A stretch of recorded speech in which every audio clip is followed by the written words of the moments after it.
Okay, sino na nakapanood nung live niya kanina, guys? Ako hindi kasi ako pumasok dahil... Yan na naman siya. Cheap daw ako kasi nag-live daw ako. Kaya daw hindi siya nagpa-up kasi hindi daw siya cheap. Eh, sino una nag-post? Sa TikTok, minention name ko. At sino yung nakikisali sa hindi naman niya problema? Ang dami pang sinasabi sa broadcast. Tas ngayon, gusto mo private? Eh, ikaw nga unang nag-post. Ikaw unang nag-public. Parang ayaw mo lang talaga ata mapahiya eh. Kasi nga, alam natin na nakikisali ka lang talaga. Kasi hindi naman ikaw yung ex ko, hindi naman ikaw yung babawian ko ng gamit. Bakit ikaw yung putak ng putak dyan? At akala mo ba hindi ko alam yung mga sinasabi mo sa akin dati? Na binabash mo ko? Eh hindi naman kita inaano. Tas ngayon, na may nilait lang ako sa'yo kasi bida-bida ka, nakikisali ka, mapapa-victim ka na naman. Tama na yan. May pa-private message ka pang nalalaman, eh ikaw naman tong unang nag-post. Patawa ka riyan. Duh. Uwi ko lang galing ako Batangas. Ayoko na sana magsalita. Ayoko din sana post, pero story ko lang to. Paisa lang. Ngayon lang eh. Di ba? Ngayon lang eh. Kasi ayoko talaga ng mga issue eh. Kumangkot, bakit may mga ganun tao na mga sabik sa ganun?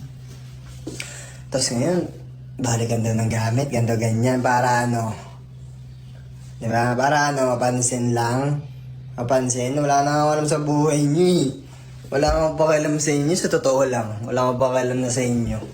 Sa mga pinagagawa niyo, wala akong pakialam. Wala akong alam eh. Alam mo yun?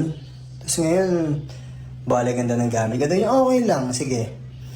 Balik mo din lahat ng binigay ko. Ang akala mo wala akong binigay sa'yo. Eh lahat ng binibigay mo sa akin, pinapalitan ko din yun. Tapos ngayon pinapamukha mo, ano ako? O sige, ngayon lalabas ko din lahat. Kukumpitin ko lang lahat Kukumpitin ko lang ako, hindi ako nag-live na ng social media, pero makukulit talaga ko. Yung tantanan eh, no?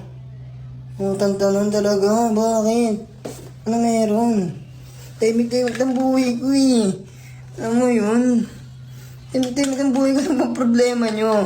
Alam mo, nagamasama sa inyo. Diba? Gets mo? Alam mo. Okay na, ewan ko. Ngayon lang ako naka-encounter ng ganyan, sa totoo lang.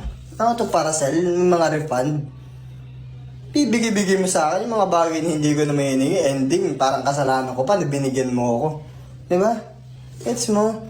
Napapagututo yung mga bata eh. Hindi naman pwede na yung ganyan eh. Diyos ko, ang tagal niyo na sa ganito.